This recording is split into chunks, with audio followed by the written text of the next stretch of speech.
Shields up, Iron Breakers. Rurikon here coming at you with another video, and today we're going to be previewing The Legend of Zelda Breath of the Wild for the Nintendo Switch. Obviously, this title was sent to me by Nintendo, as I showed you guys in the Switch unboxing video where I go over all the Switch hardware and all that stuff. And today we're going to be focusing mostly on the gameplay of what I've played so far. I think I'm about I'm actually quite a lot more hours into necessarily story progression, so the hours that I have in the game right now don't really reflect the progress that I've done. I think I'm probably 5 hours in, and I have not done that much progress because I've just been fiddling around with the different systems so that I could tell you guys about different things that you can do in the game itself and what sets it apart from other open world games and what sets it apart even from other Zeldas. Although, again, you guys know that I'm not the biggest Zelda expert. I have played a couple of Zelda games. The only one that I've really played through the completion was the Twilight Princess, which I enjoyed a great deal. But this is like a whole new beast when it comes to Zelda. So obviously this is open world. You guys have been watching some of the coverage, at least I would assume. This is the first true open world Zelda. And when it comes to open world in terms of Zelda, I think it's important to emphasize that this is an open world where they don't really hold your hand.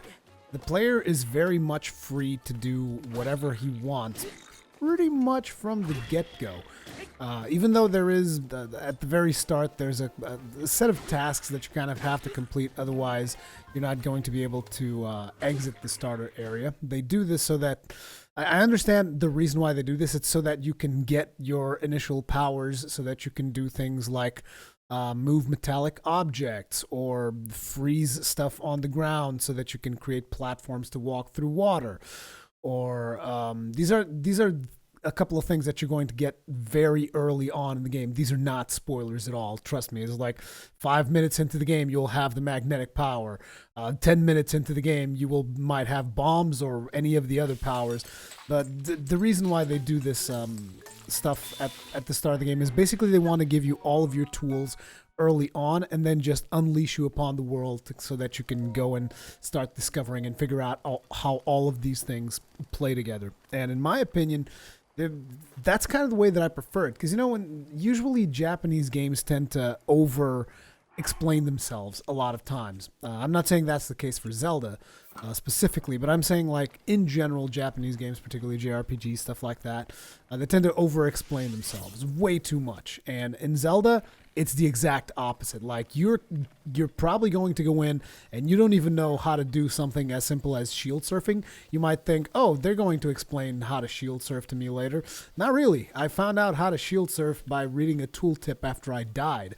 So whenever you die, there's a tooltip thing that pops up that tells you little tips, and you should definitely read those, because that's how I've learned how to do a lot of the things in the game. Because like I said, there's not a whole lot of hand-holding, which is a good thing. I want to reinforce that this is a good thing. Freeing players, letting them fuck around with the controls and just experiment is definitely better than like, hey, by the way, press A to attack, press this to do that, just unleashing people onto the world is a much better way of doing things. And speaking about unleashing people onto the world, so how does the open world of Legend of Zelda Breath of the Wild kind of works? Well, basically, they aren't going to put a lot of markers on your map. A lot of the stuff is actually going to be you that is going to be placing markers on the map, kind of bringing a little bit of that pen and paper feel back. And specifically, let me give you guys a specific example of something that you might want to mark on a map. Say you're running around, you find like a Bokoblin camp, and you notice that they have one of those places that you can cook. You might want to point that down on your map so that the next time you need to, do some cooking or something, you want to know where there's a place that you can go to cook. That's something that I've personally been placing on maps. Something else that you might mark on a map is, for instance, I was going through the field and I found this location where there were just like a bunch of swords stuck on the ground. And I'm like, well, this is probably going to be useful because, as you guys know, a lot of the weapons in Legend of Zelda, as a matter of fact, all of the weapons that I've found so far break. And when I say break, they break a little bit easier than I would like to. I would rather weapons have a little bit more durability, but at the same time, I understand why they done that mechanic. And I know that there's a lot of people complaining about that specific mechanic.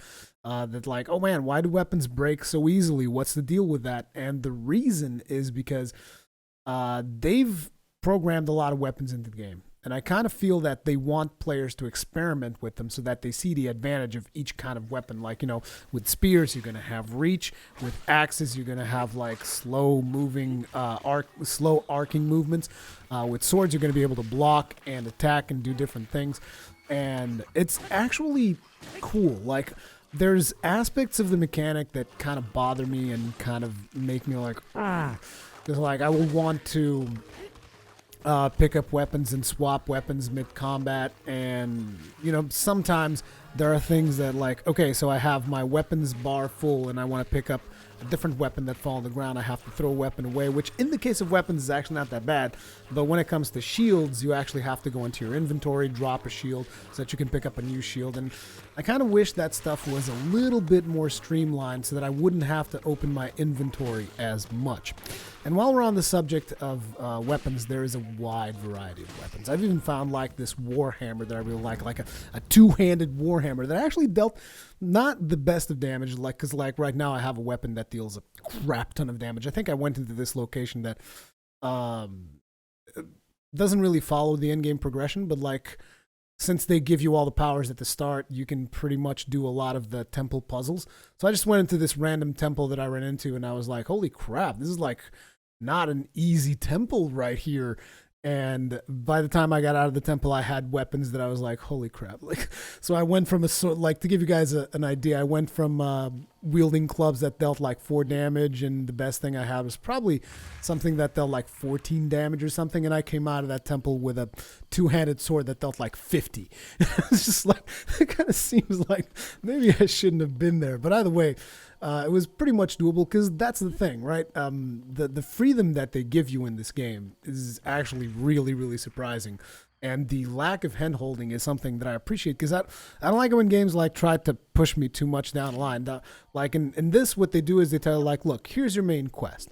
Ultimately, here's what you need to do. Now, here's the way we suggest that you do it, and they put a marker on your map.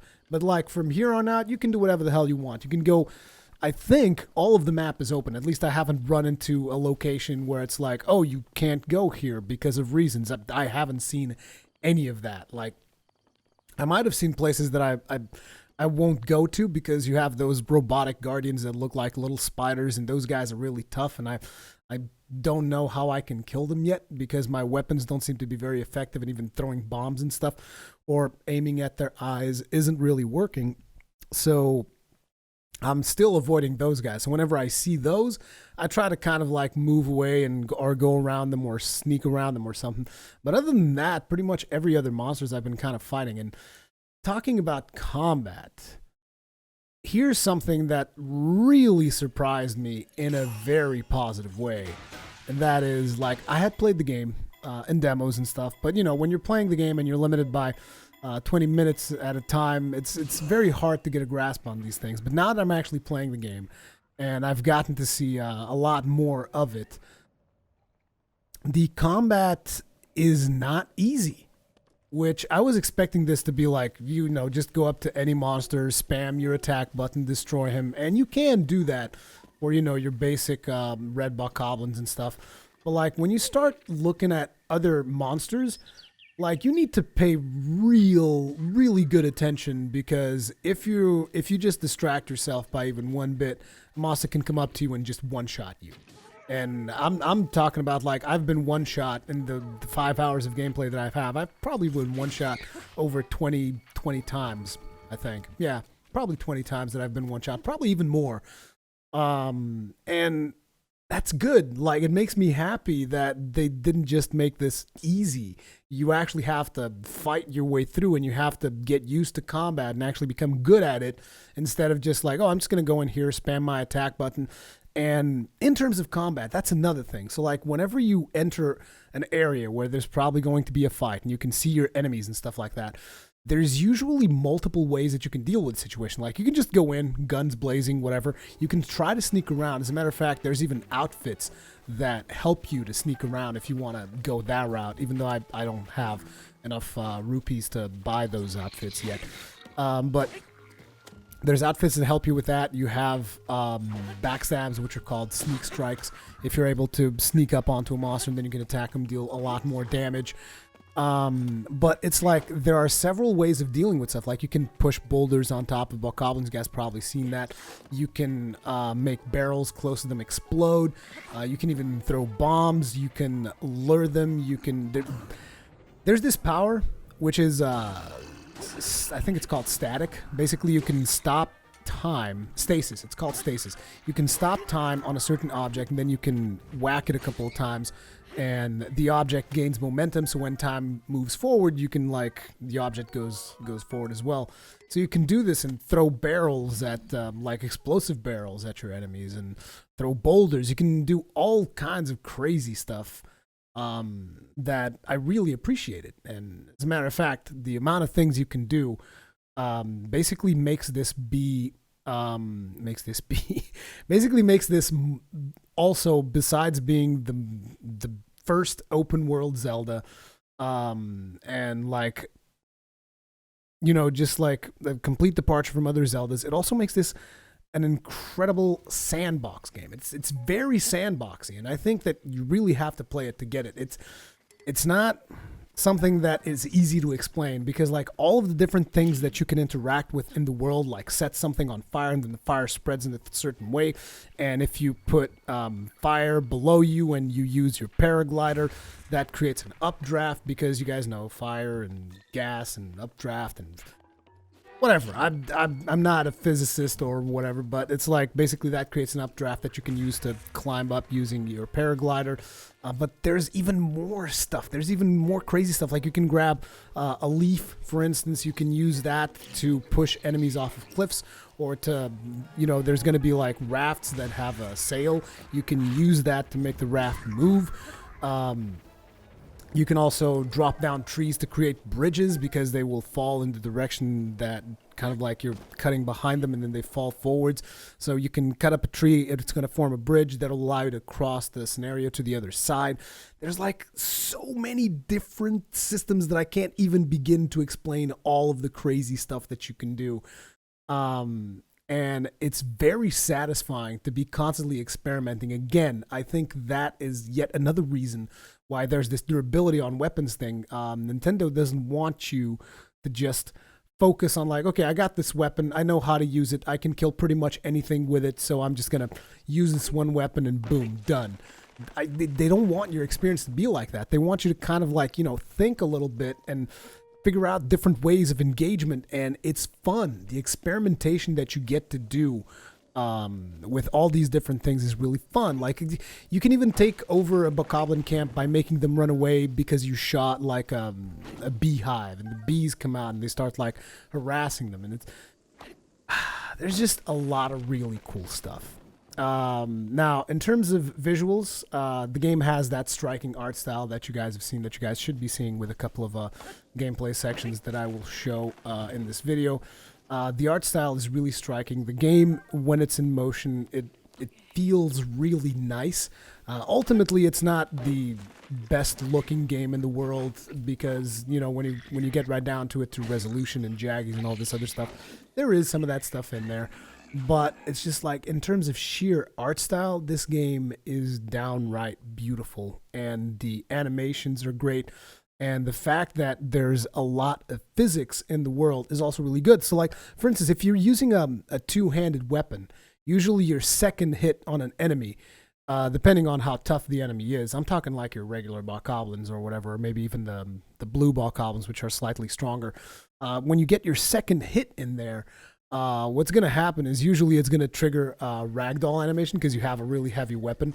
And it's just so satisfying to, like, just see your character just, like, smack someone with a weapon, and then you see them, like, fly off because they got smacked so hard in the face. And the same thing happens to you. Like, if someone hits you really hard and you survive, because usually I've died most of the times that has happened, but if you survive, your character gets thrown off and ragdolled into Oblivion, and it's so cool that aspect of it as well. The animations, because like I've always said, graphics is always secondary to me, so long as the gameplay and the animations are there. And Zelda not only looks beautiful because of its art style, but it's got amazing animations. It's got the ragdoll physics going on, which is really cool as well. I know that a lot of you guys, since you like Dark Souls and the ragdolls and stuff, and the animation is also solid. You can shield surf. Now, shield surfing is actually something that frustrates me a little bit because the shield surfing wears down the durability on your shields. So, like, I want to shield surf through the fields and stuff, and I end up not doing it as often as I would like because, if you shield surf, you're going to mess up your shields. Although you do get a ton of shields, I'm still at a portion of the game. I'm still in the phase of the game where the shields that I get are pretty crappy, so whenever I have a good shield, I'm not going to spend it by shield surfing, but it is a lot of fun, I can tell you that right now.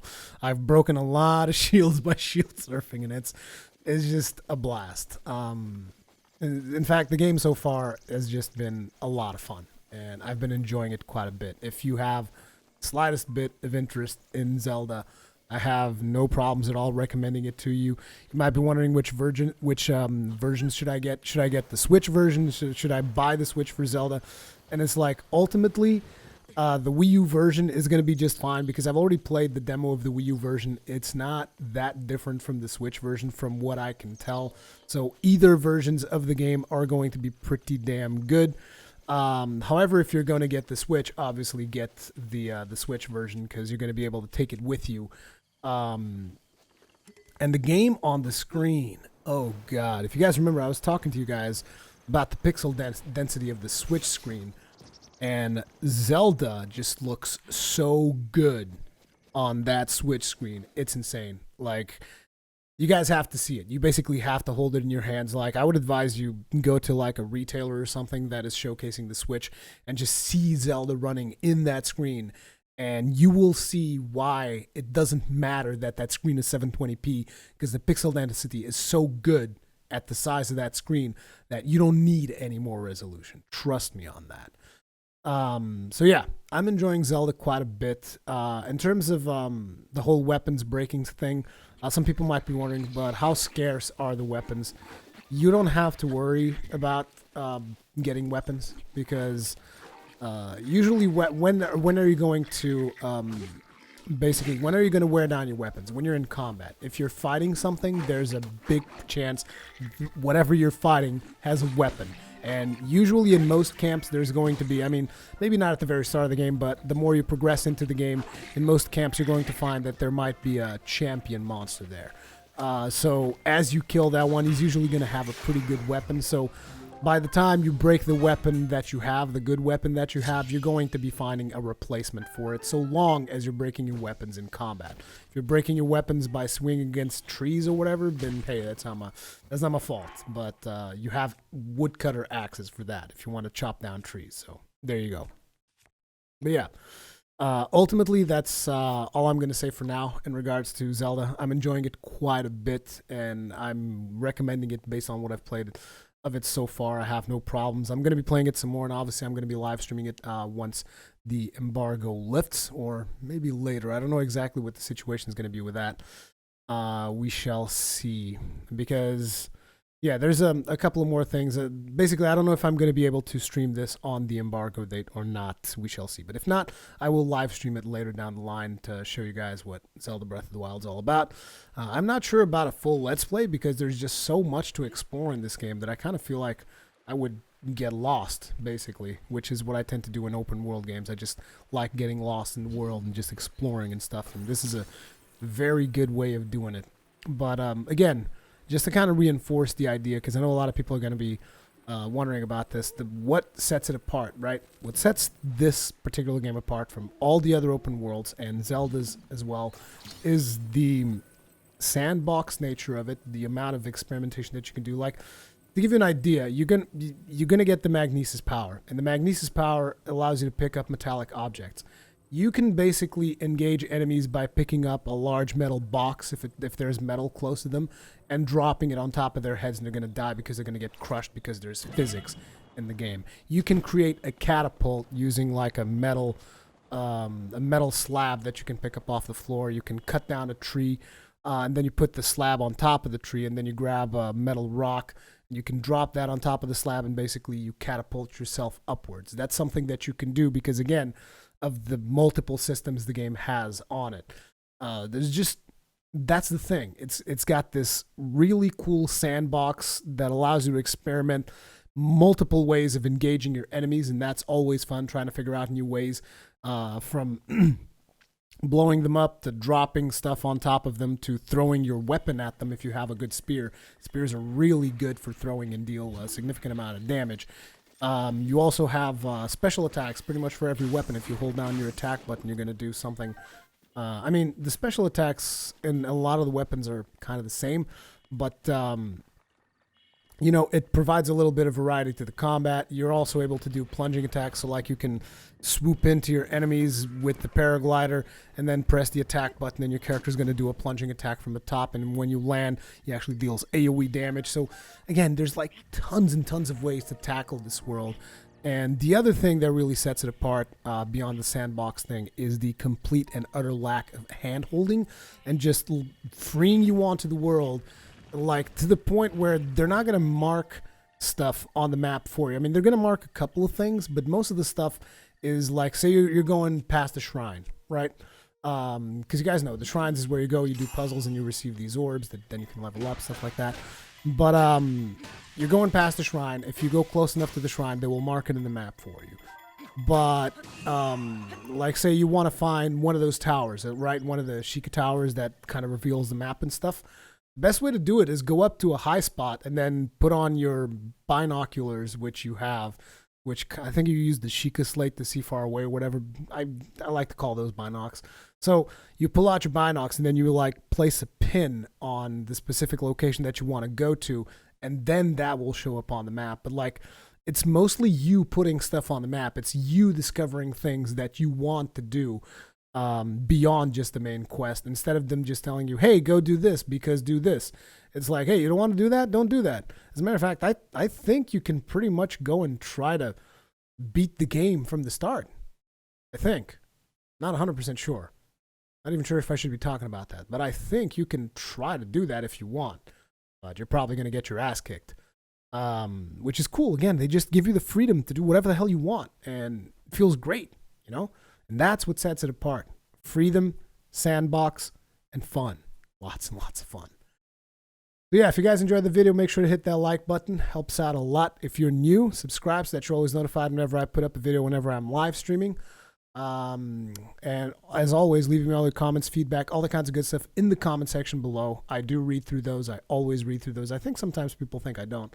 I read through those. You will see replies on those on that comment section pretty often. So yeah, comments, feedback, all that kinds of good stuff. Thank you guys very much for watching, and I'll see you in the next one.